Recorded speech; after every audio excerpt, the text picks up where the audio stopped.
I don't have a problem with it, but what I would like you to do is humanize it, okay? And how can we humanize that? And again, I'm not in your industry, but a way I would humanize that is, hey, we all know the benefit of renting versus owning. You're able to buy by the drink versus buy by the bar. You're only paying for the equipment that you're using it.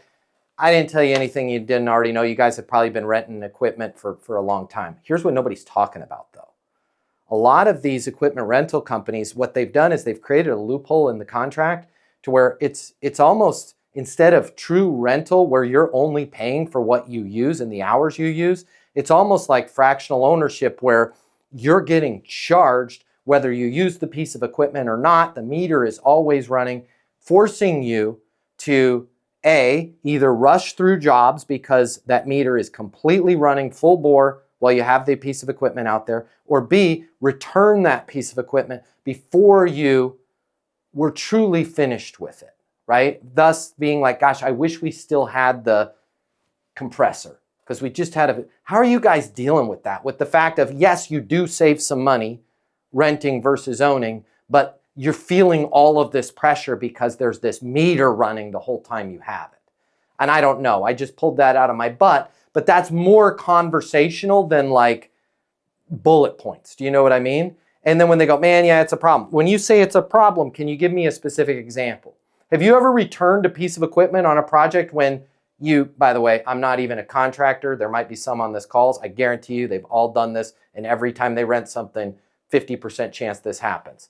Have you guys ever returned something when it turns out you still needed it for one or two little things, but it got returned because the bill was so expensive every day? All the time, right? Now you can say, man, you know, because of the fact that you had mentioned a lot of times you guys are returning equipment and you're not really maximizing the use because you're paying for things that you're not using, I'd like to recommend we get something over. We've got a different pricing model over here. Okay, you're gonna have a flat rate for the piece of equipment, but then we're also gonna be flexible in your price per use so that you're only paying for the wear and tear of the equipment that you use, less so than the total time that you have it. Does it make sense for me to shoot something over so you guys can feel a lot more better about, you know, making sure that you're holding on? And I don't know if that's what we're talking about here, Sean, if we're close, if we're in the zip code, but that's what I mean by making it more conversational.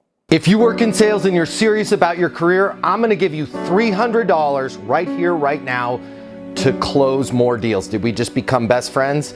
I think so. My name's Matt Easton. I'm the founder of Easton University. It's the most effective sales coaching system in the world. One little tiny piece of that sales coaching system is our mini masterclass on closing. It's $300.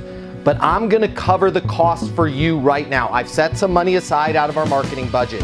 If you click the link here, I will text you a code where you can go and grab the mini masterclass on closing. I'm gonna cover all of the cost for you. You pay nothing. There's no commitment on your end. My hope is that you close so much more business, you come and join us over at Easton University, but that choice is yours.